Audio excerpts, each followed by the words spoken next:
título de la predicación es El verdadero culto, y nos basamos en la porción de Romanos capítulo 12, verso 1, que seguramente algunos de ustedes recuerdan de memoria, y dice: os ruego por las misericordias de Dios que presentéis vuestros cuerpos en sacrificio vivo, santo, agradable a Dios, que es vuestro culto racional. Dicho desde una versión de lenguaje más sencillo, como es la Biblia Dios habla hoy, dice por tanto. ¿Por qué dice por tanto? Porque Romanos es un libro muy especial, muy bonito, donde en los 11 capítulos iniciales Pablo se dedica a hacer una disertación bien profunda de lo que es el Evangelio. Ha declarado a judíos y a gentiles que todos estamos bajo pecado. Capítulo 3, sino todos hemos pecado, estamos destituidos de la gloria de Dios. Pero la gracia del Señor nos perdona. Capítulo 4, capítulo 5, y en el capítulo 6 concluye diciendo: la paga del pecado es muerte, pero la dádiva de Dios es vida eterna en Cristo Jesús, Señor nuestro. Y como nos ha dado una pincelada completa de lo que es el Evangelio, ahora dice: por tanto, por esa verdad del Evangelio, como ya la hemos comprendido, les ruego, palabra también muy interesante, les suplico por la misericordia de Dios que se presenten ustedes mismos como ofrenda viva, santa y agradable a Dios. Y luego concluye con el título de nuestro tema de hoy: este es el verdadero culto que deben ofrecer. Dije, bueno, la predicación por ahí va, explico el texto, me profundizo, veo alguna porción de la Escritura, alguna sección del Antiguo Testamento, una historia, y creo que está muy estructuradito el tema, y todos entendemos lo que es el verdadero culto. ¿Qué conclusión llegarían ustedes? ¿Cuál es el verdadero culto? Pues presentarnos nosotros como una ofrenda a Dios. Y quizás podríamos explicar qué es que sea viva y eficaz, qué significa que sea santa, que sea agradable delante de Dios, quizás. Pero, hermanos, me sorprendió porque dije, vamos a buscar un poquito. Y lo primero que quise preguntarme es qué significa la palabra culto. Y tomé esto del diccionario. Un culto religioso es un conjunto de actos rituales y ceremonias mediante las cuales una comunidad de creyentes expresa su devoción y homenaje a una entidad divina o sagrada. Implica el reconocimiento de la superioridad de esa entidad y la búsqueda de establecer una relación con ella a través de prácticas específicas. ¿Qué es el culto? Rituales, prácticas, ceremonias, y me empecé a confundir un poquito.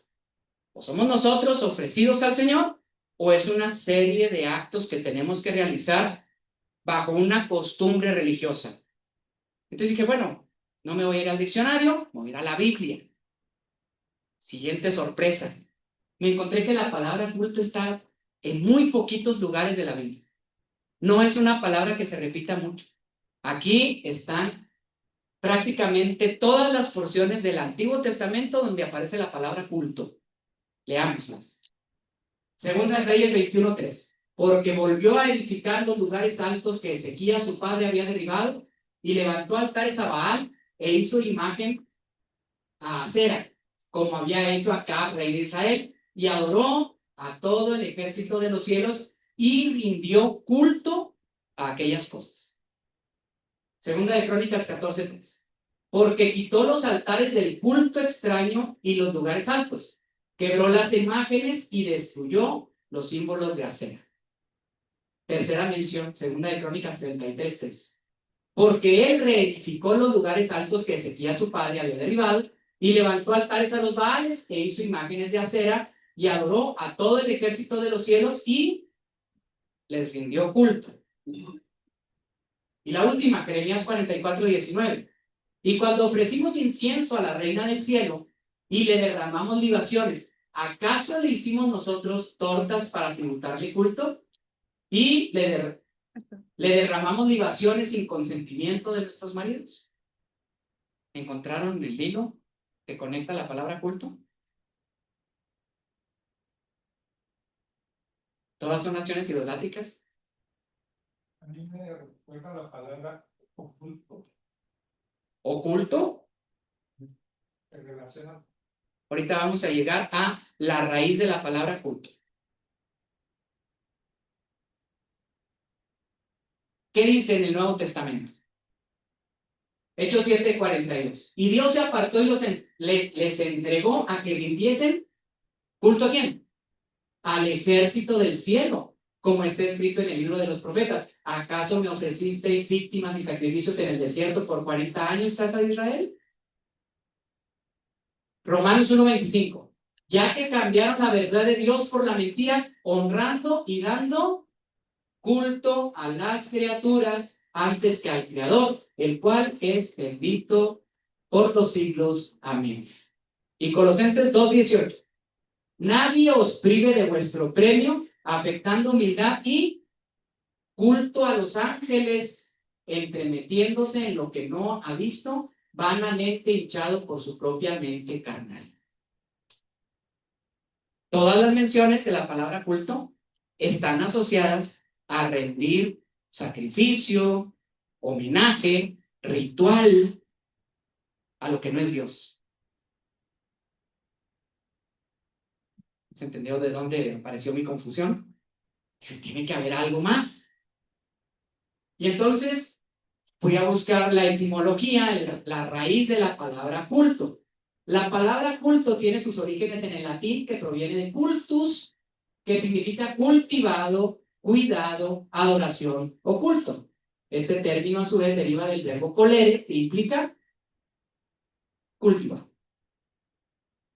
habitar, cuidar y honrar. Por lo tanto, la etimología de culto abarca la idea de cultivo, tanto en un sentido literal, como el cultivo de la tierra, como en un sentido figurado, el cultivo de la mente y del espíritu. A lo mejor algunos ya les tocó la campanita que me tocó a mí, que yo, cultivo de la tierra. ¿A qué les suena, mis hermanos?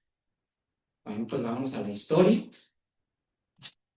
Génesis, capítulo 4, versículo 3. Y aconteció andando el tiempo que Caín trajo del fruto de la tierra una ofrenda a Jehová. ¿Qué trajo? Un culto. Una ofrenda de su cultivo de la tierra. Y Abel también trajo de los primogénitos de sus ovejas, de lo más gordo de ellas. Y miró Jehová con agrado a Abel y a su ofrenda, pero no miró con agrado a Caín y a la ofrenda suya. Quizás uno de los versos más misteriosos y que nos generan mayor confusión de toda la Biblia. ¿Están de acuerdo conmigo? ¿Por qué si Caín era el primogénito? ¿Y por qué Caín si fue el que se le ocurrió la idea y se acerca a Dios para ofrendarle? ¿Por qué Dios no se agradó de Caín? No lo dice la Biblia. No pretendo yo decir algo que la Biblia no diga. Pero la pregunta siempre está ahí. ¿No es cierto, hermanos? ¿Por qué sí, Abel? Y creemos y no nos damos el permiso de decir, hay como algo ahí injusto. Y lo borramos y decimos, no, es que Dios no puede ser injusto. Y empezamos a hacer elucubraciones que tampoco están en la Biblia. No, Abel lo trajo de corazón y Caín no. Nunca dice la Biblia, que Caín haya venido de mal talante, con una mala intención. Pero según la reflexión que llevamos ahorita, hermanos, quizás, solo quizás, y lo dejo de tarea para su reflexión, Dios nos está dejando una enseñanza para los siglos venideros. Querer agradar a Dios mediante el culto, que significa rituales y acciones personales que yo puedo cultivar, no es agradable a los ojos de Dios. Porque la adoración no depende de mí. Esos son obras. Yo puedo manipular la tierra y yo puedo traer lo que yo considere correcto. ¿Qué movía a Caín? Idolatría. Porque en un sentido profundo, la idolatría, ¿qué es, hermanos? ¿Un verdadero deseo de adorar a Dios? ¿O una forma de manipular técnicamente a esa imagen de Dios para que haga lo que yo quiero? Eso es la idolatría. Pensar que yo puedo voltear al santo de cabeza para que haga lo que yo le estoy pidiendo. O prenderle una veladora para que entonces lo haga. Como si yo fuera el que pudiera hacer algo para ganar el favor. Eso es lo que hacemos, hermanos, cuando confundimos nuestro concepto de culto. Aquí estoy, Señor, y veme. Yo soy aquí el importante. Lo que yo estoy haciendo con mis manos, lo que yo hago de ejercicio para ganarme tu favor. Y Dios ve eso y no le agrada en su corazón. Porque en el sacrificio de esas ovejas engordadas de Abel, prefiguró a Cristo. Porque Abel no podía recuperar a esas ovejas una vez muertas. La vida de esos animales era gracia de Dios. Y eso fue lo que agradó a Dios. No me puedes dar aquello que dependa de ti. Si depende de ti, ¿qué valor tiene? Abel estaba ofreciendo la vida que solamente depende del Señor. Por eso quizás culto y sacrificio es similar a nuestro concepto de obras y gracia. El culto proviene de nuestras acciones. Sin embargo, el sacrificio nos ofrece la gracia salvadora de Dios. Ahora, con esto en mente, vamos a ir a Hebreos 9. Hebreos también es otra epístola muy interesante porque escrita precisamente a los hebreos, nos va a clarificar muchas cosas que eran el culto judío, que, primera palabra que vamos a ver ahí, nos hacía un anticipo de lo que Jesús venía a enseñarnos. Ahora bien, aún el primer pacto tenía ordenanzas de culto. ¿A qué se refiere? La relación que Dios quería tener con los judíos en el primer pacto tenía ordenanzas de tipo culto y también tenía un santuario terrenal, porque el tabernáculo, ¿a qué se está refiriendo? Esa tienda de campaña que Dios ordenó y le dio medidas y le dijo cuáles eran sus utensilios y objetos que iban a utilizar y que simbolizaba la presencia de Dios con ellos durante los años de peregrinación en el desierto. Ese tabernáculo estaba dispuesto así. En la primera parte, llamado el lugar santo, estaban el candelabro, la mesa y los panes de la proposición. Tras el segundo velo estaba la parte del tabernáculo llamada el lugar santísimo, el cual tenía un incensario de oro y el arca del pacto cubierta de oro por todas partes, en la cual estaba una urna de oro que contenía el maná, la vara de Aarón que reverdeció y las tablas del pacto. Y sobre ella los querubines de gloria que cubrían el propiciatorio, de las cuales cosas no se puede hablar ahora en detalle. Pero nos está diciendo que este es el antiguo pacto que tenía ordenanzas de culto. ¿Sí se fijan que hay muchos objetos y que hay mucho ritual en esto? Por eso se le llama culto. Pero ahora, ¿qué quería enseñarnos? Así dispuestas estas cosas, en la primera parte del tabernáculo entran los sacerdotes, continuamente para cumplir los oficios de culto. ¿Cuántas veces hacían el oficio los sacerdotes, hermanos? Los sábados, los domingos, cuando terminaba el día de reposo, una vez al año, diario, en la mañana y en la tarde. Los sacerdotes vivían en el templo y su función era todos los días hacer esta ordenanza de tipo culto que era el sacrificio de los animales. Y prender el candelabro, y prender el incienso, y que subiera este olor delante de Dios. Era un trabajo diario.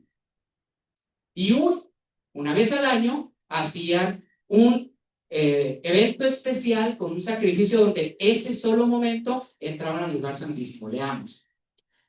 Pero en la segunda parte, solo el sumo sacerdote una vez al año, no sin sangre, la cual ofrece por sí mismo y por los pecados de ignorancia del pueblo, dando el Espíritu Santo a entender con esto que aún no se había manifestado el camino al lugar santísimo, entre tanto que la primera parte del tabernáculo estuviese en pie.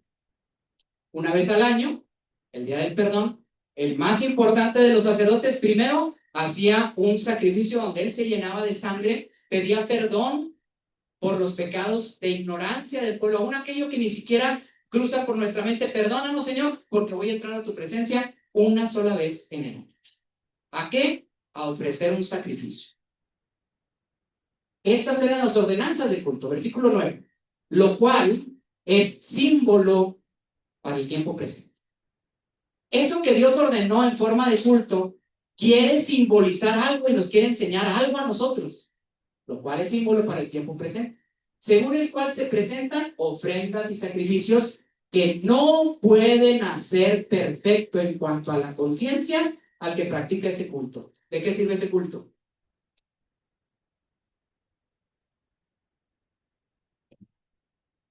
Pero lo hacían todos los días, ¿no? Y eran fieles para hacerlo. Y se cuidaban de sus vestiduras, y se cuidaban de los pasos que daban, y se cuidaban de los pensamientos que tenían. Y con todo eso, con miles de corderos, con ríos de sangre durante muchos años, eso nunca pudo hacer perfecto en cuanto a la conciencia al que practique ese culto. Porque el siguiente día tenía que nuevamente traer otro animal para ser sacrificado. Porque su conciencia del pecado quedaba en ellos. Ya que consiste este culto solo en comidas, bebidas, diversas alusiones, ordenanzas acerca de la carne impuestas, ¿hasta cuándo?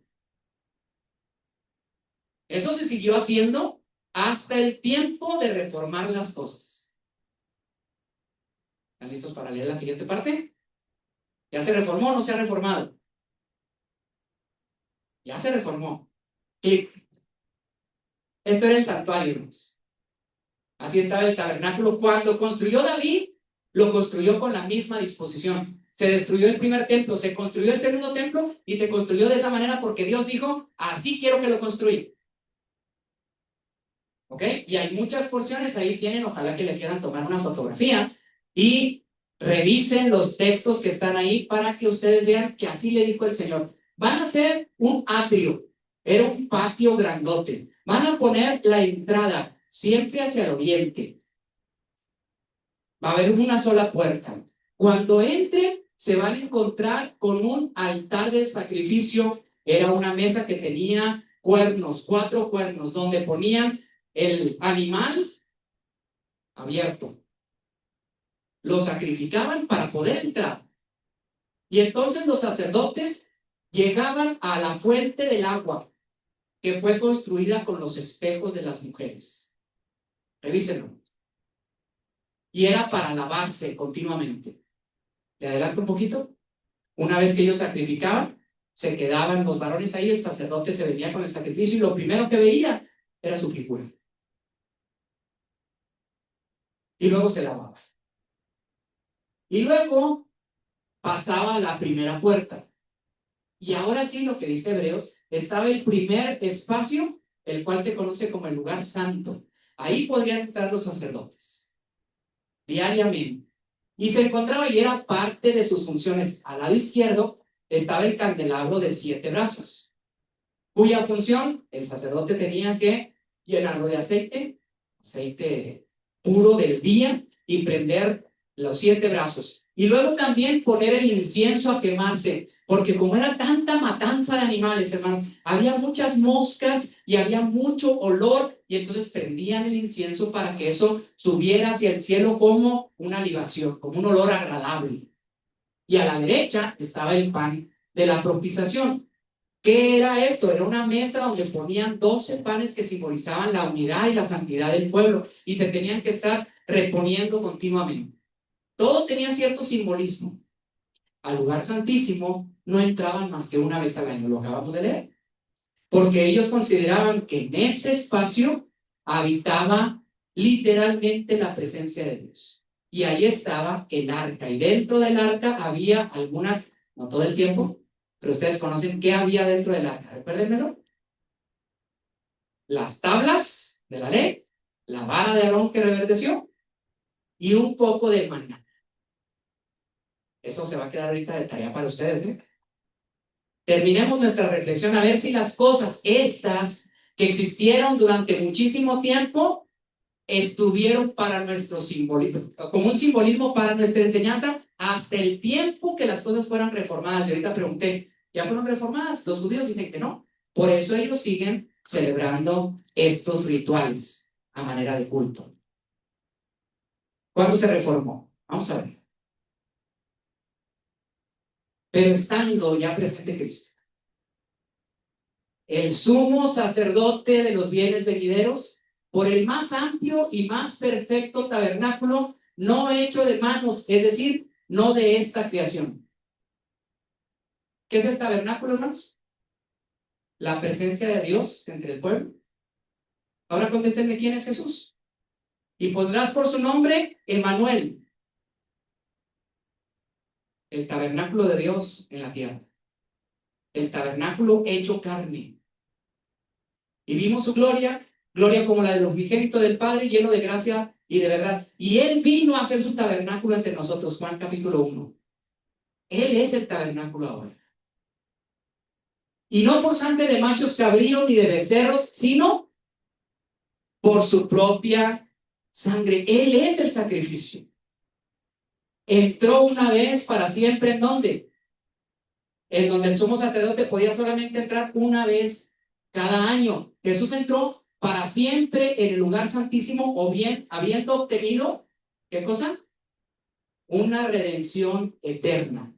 Porque si la sangre de los toros y de los machos cabríos y las cenizas de la becerra rociados a los inmundos santifica para la purificación de la carne, o sea, sí tiene un sentido, sí nos ofrecía perdón a los que teníamos ese referencia de culto, pero la pregunta del versículo 14 dice, ¿cuánto más?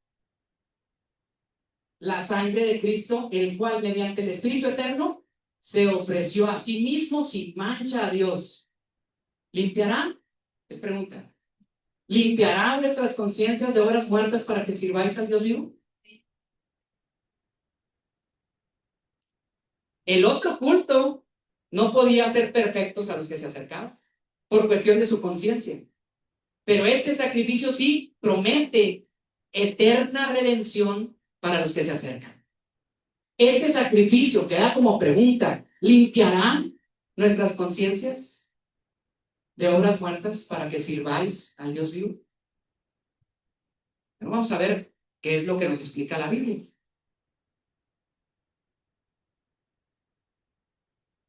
El santuario ahora es, este tabernáculo es Cristo. Les invito a leer esas porciones de la Biblia. ¿Alguien me ayuda? Vamos a ver.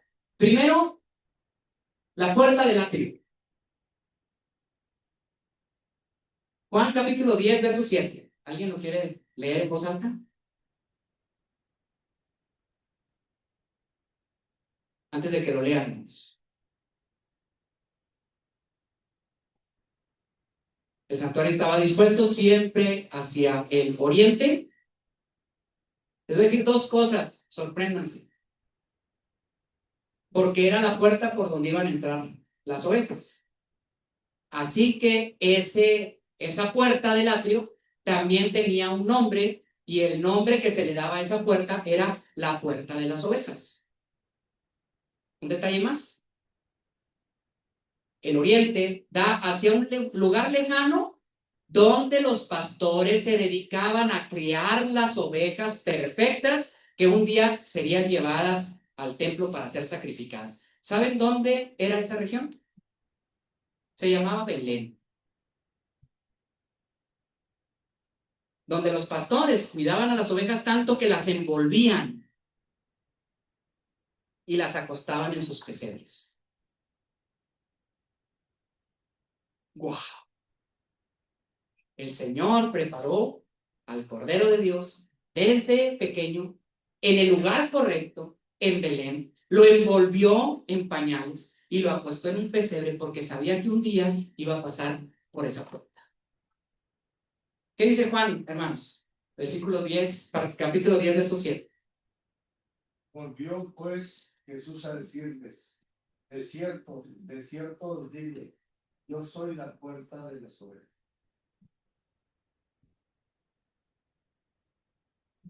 ¿Es Cristo el tabernáculo o no? Yo soy la puerta de las ovejas. ¿Qué dice respecto al atrio? Santiago capítulo 4, verso 8. Acérquense a Dios y Él se acercará a ustedes. Pecadores, límpiense las manos. Ustedes los indecisos purifiquen su corazón. Acérquense a Dios y Dios se acercará a ustedes. Eso significa el ateo. Tienes que venir para que esté ahí la presencia de Dios. Lo primero que se van a encontrar es el altar de sacrificio. ¿Alguien lee Hebreos 10:14? Ahorita que explicaba cómo estaba la mesa y que había cuernos y que amarraban a los animales, alguien aquí presente sonrió, se le abrió los ojos cuando yo hice la muestra de que abrían al animal. Aquel se figuró a Cristo en la cruz. 10:14, Hebreos 10:14. Pues mediante esa única ofrenda, Él perfeccionó para siempre a los que están haciendo salvos. Por única ofrenda, por esa única ofrenda, el Señor hizo perfectos para siempre a los santificados. Nos estamos acercando. ¿Por dónde podemos entrar? Por el único lugar que podemos entrar es por la puerta de las ovejas. Jesús es la puerta de las ovejas.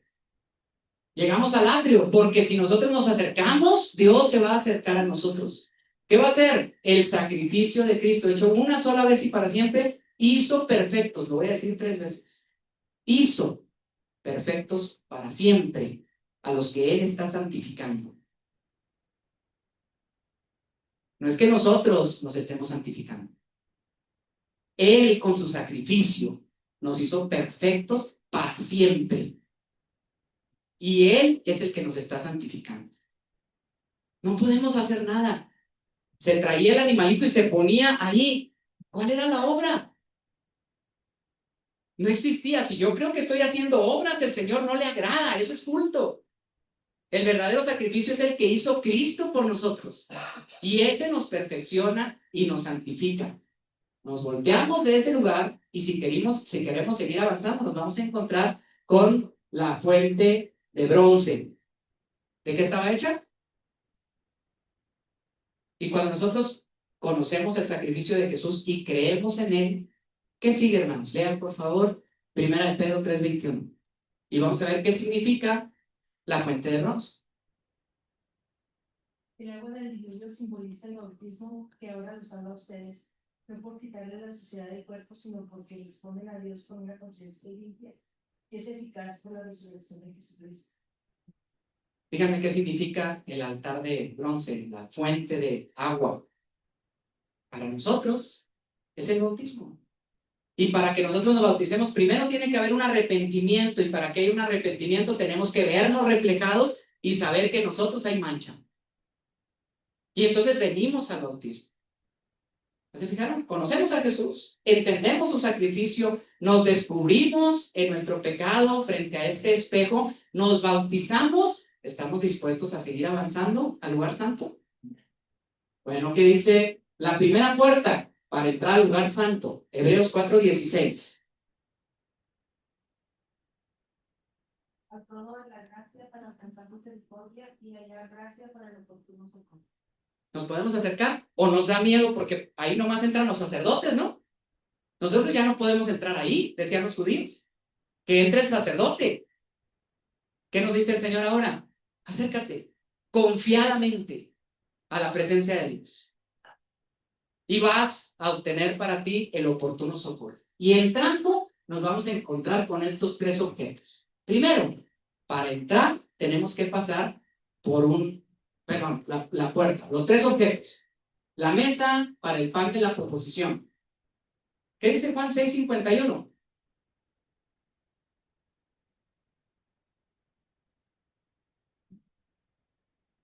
Yo soy el pan vivo que bajó del cielo. Si alguno come de este pan, vivirá para siempre. Este pan es mi carne y lo daré para que el mundo viva. Cuando ellos entraban, los sacerdotes veían el pan y simbolizaba al pueblo y los 12 panes y no podían ser comidos. Ahora ese pan no significa el pueblo de Israel, ese pan es Cristo mismo, el maná que descendió del cielo y que el que coma de ese pan no volverá a tener hambre jamás. Y va a haber el altar del incienso. ¿Qué dice 2 Corintios 2:15?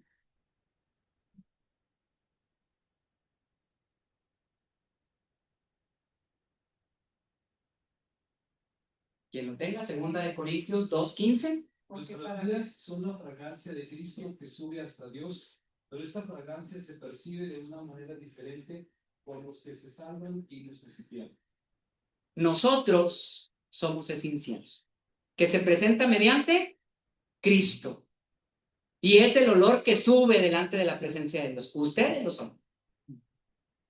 Cristo, ahora el sacerdote, nos está presentando delante de Dios como una ofrenda de incienso de olor agradable. Eso dice 2 Corintios 2:15, no es interpretación personal. El candelabro de oro, que simbolizaba, ¿qué, hermanos, en el primer pacto?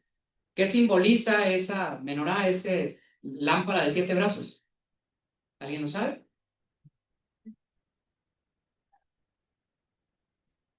¿7 brazos? Son los 7 espíritus de Dios, la presencia de Dios con ellos. Por eso le prendían y esa luz era la presencia de Dios. ¿Qué dice Mateo 28:20? Enseñándoles a obedecer todo lo que les he mandado a ustedes, y les aseguro que estaré con ustedes siempre hasta el fin del mundo. La presencia de Dios permanente con nosotros es a través de Jesús. Hubiera podido utilizar otro verso como, por ejemplo, les conviene que yo me vaya porque si yo me fuera, les mandaré el Consolador, el Espíritu que estará con ustedes para siempre. Él les seguirá enseñando. Es esa luz que se prende con aceite. ¿Y qué simboliza el aceite? El Espíritu de Dios. Todo esto era símbolo y figura de lo que para nosotros es ahora una realidad. ¿Podremos llegar al lugar santísimo? Ya ustedes saben que sí. Para entrar al lugar santísimo se tendría que entrar por un velo grueso. Se nos explicó la cena pasada respecto a eso. Vamos a leer Mateo 27:51 respecto a qué es el segundo velo.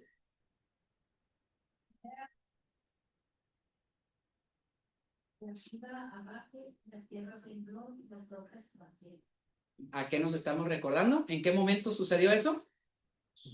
Cuando Jesús murió. Nadie podía entrar a la presencia de Dios. Había una tela pesada y gruesa que impedía el acceso. Entraba solamente el sumo sacerdote una vez al año. Pero Jesús, muriendo en el Calvario, logró un milagro impresionante porque el velo se rompió y escandalizó a los judíos porque ahora la presencia de Dios estaba para todos. Y eso fue lo que significó la muerte de Jesús. Que ahora nosotros podemos entrar directamente al lugar santísimo. Leámoslo, por favor, en Hebreos 10:19.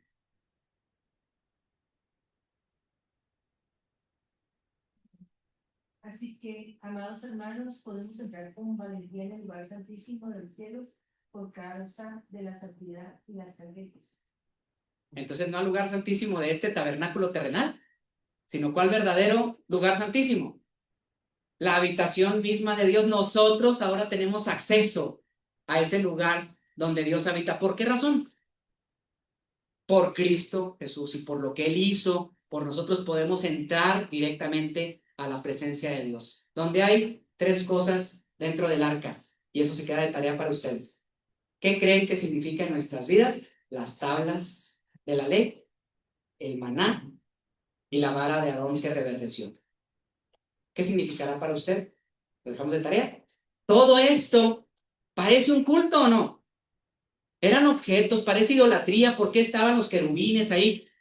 Era en forma de culto hasta que llegara la reforma correcta a todas estas cosas y nosotros entendiéramos para qué estaban todos esos objetos y todos esos rituales. ¿Para qué?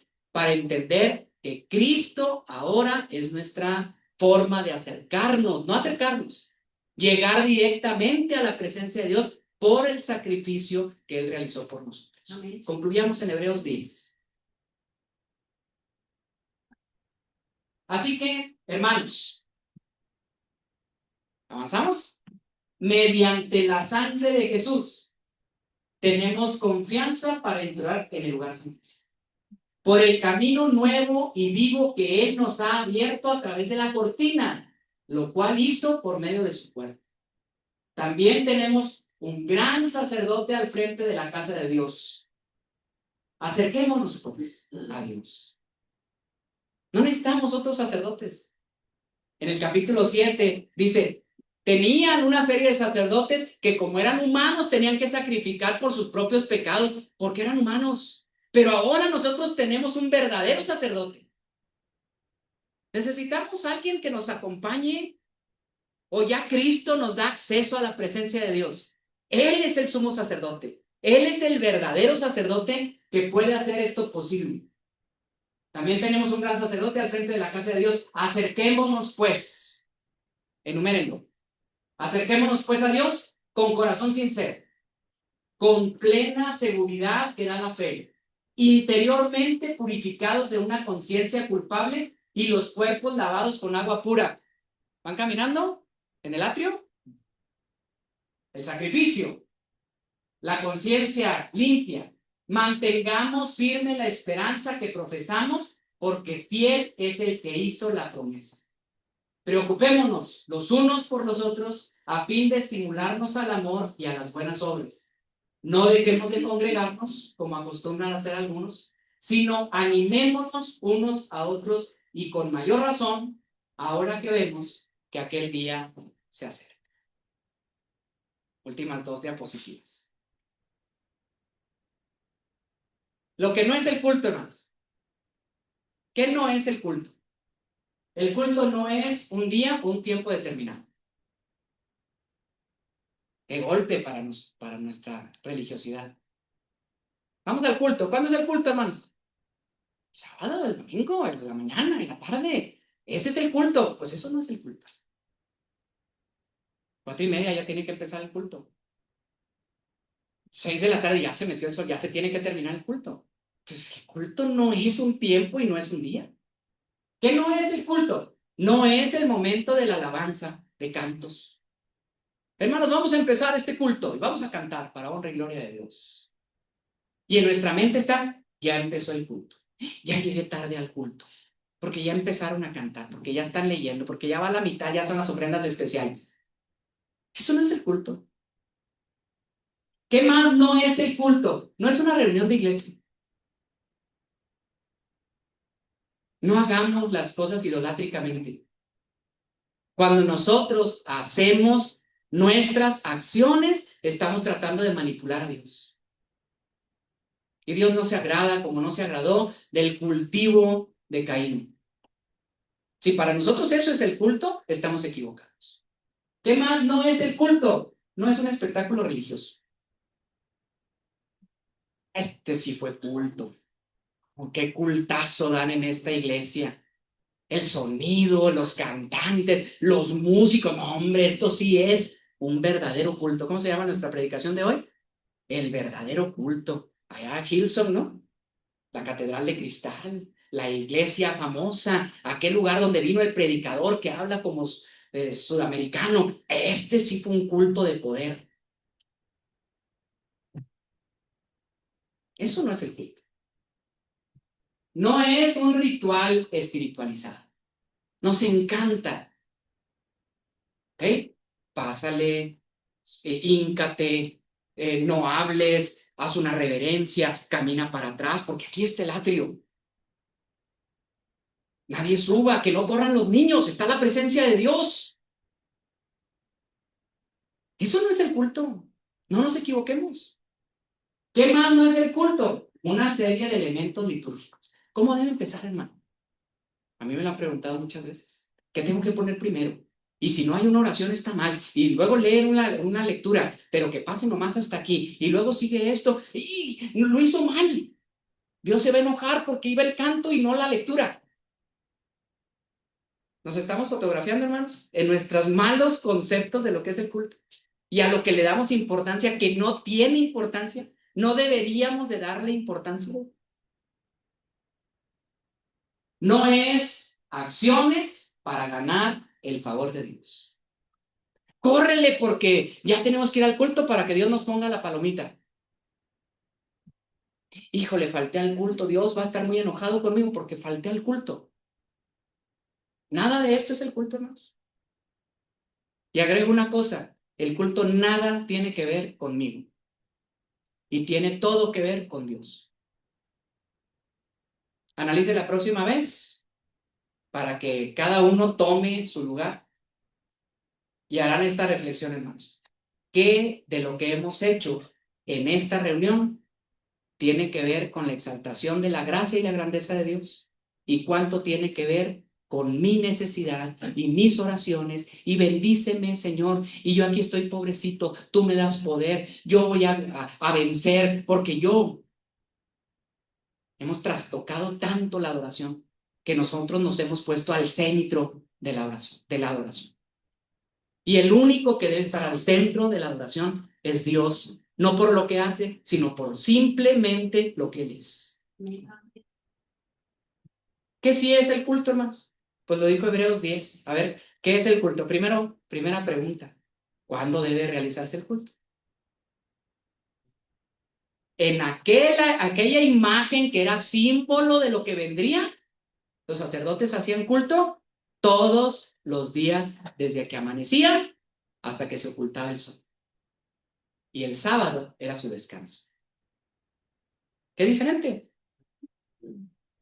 ¿Cuándo va a empezar su culto, hermano? Saliendo aquí y con todo lo que hagamos, vamos a hacer culto a Dios porque es un culto permanente, mañana, tarde, noche, y lo vamos a hacer todos los días para venir a descansar el sábado. ¿Qué sí es el verdadero culto? Se debe realizar a través de Cristo. Y dice, acercarnos no al templo, acercarnos no a una religión, no a un espacio físico ni en un tiempo determinado. ¿Acercarnos a quién? A Dios. ¿Cómo? Con corazón sincero. Ese es el verdadero culto. Que presentéis vuestros cuerpos en sacrificio vivo. Y cuando lo leímos, dijimos, y yo me tengo que sacrificar. ¿Qué le podemos ofrecer a Dios con nuestro sacrificio? No era eso. Un sacrificio no significa una lucha interna que te genere trabajo y problema. No, es una entrega sincera, sin esperar nada a cambio. Eso es lo que significa un sacrificio. Así que, Señor, me acerco a ti todos los días con un corazón sincero. Segunda característica que es el verdadero culto. ¿Cómo, hermanos? Sin duda. Porque el que duda es semejante a la onda de la mar que es llevada de un lugar para otro. ¿Cómo tiene que ser nuestro acercamiento a Dios? Con la plena seguridad que nos ofrece la fe. Todos los días. Y tener delante de Dios la fe que nos sostiene. Tercero, limpios de nuestras conciencias. Porque el sacrificio de Cristo nos hizo perfectos. Nos hizo en el pasado perfectos para siempre. Y no lo dijo yo. Santificándonos por medio de su sacrificio. ¿Cree usted en eso? Entonces, ¿qué puede reducir su conciencia de pureza?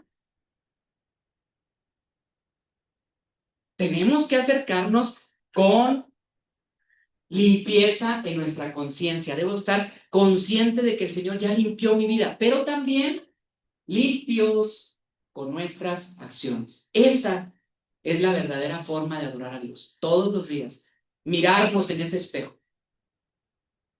Recordar nuestro bautismo y que sea un renacer de todos los días. Siguiente, manteniendo firme nuestra esperanza. Esa es la manera en la que podemos celebrar el verdadero culto delante de Dios. Eso es lo que agrada a Dios, que nosotros mantengamos firme nuestra esperanza. Y los últimos tres. Lean el antepenúltimo, dice. La mejor adoración que le podemos brindar a Dios es que nosotros nos preocupemos los unos por los otros. Preocúpense los unos por los otros. Esa es la manera de rendir un servicio a Dios. Seremos sus manos para construir un mundo nuevo. Seremos su boca para no callar la verdad. Seremos sus manos, sus ojos para mirarnos con ternura. La manera en la que podemos servir a Dios, preocupándonos los unos por los otros. Penúltima, ¿qué debemos hacer? estimulándonos al amor y a las buenas obras. ¿Qué tanto estamos cumpliendo ese culto, ese verdadero culto? Es la manera de servirle al Señor. ¿Y el último, hermanos? Así que el culto es aquí, él también. No quiero quitar la importancia que tiene este momento, porque finalmente este es el culmen, la parte más importante del culto que desarrollamos toda la semana. Hoy venimos a celebrar que el Señor nos permite tener un culto continuo delante de su presencia. En las iglesias en Estados Unidos utilizan otra palabra que puede ser traducida como culto, pero me encanta cómo le dicen al servicio religioso y le dicen worship. Díganos los gringos aquí, por favor, presentes, ¿qué significa esa palabra?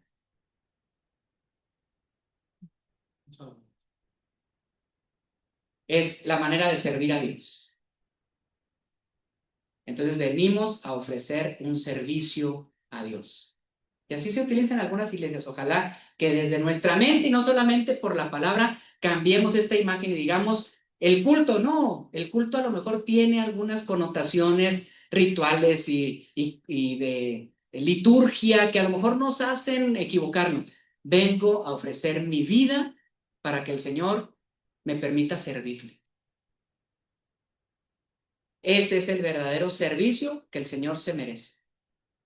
Así que os ruego, hermanos, por las misericordias de Dios, que presentemos nuestros cuerpos en sacrificio vivo, santo y agradable a Dios, porque esa es la única manera de servirle a Él. Dios les bendiga.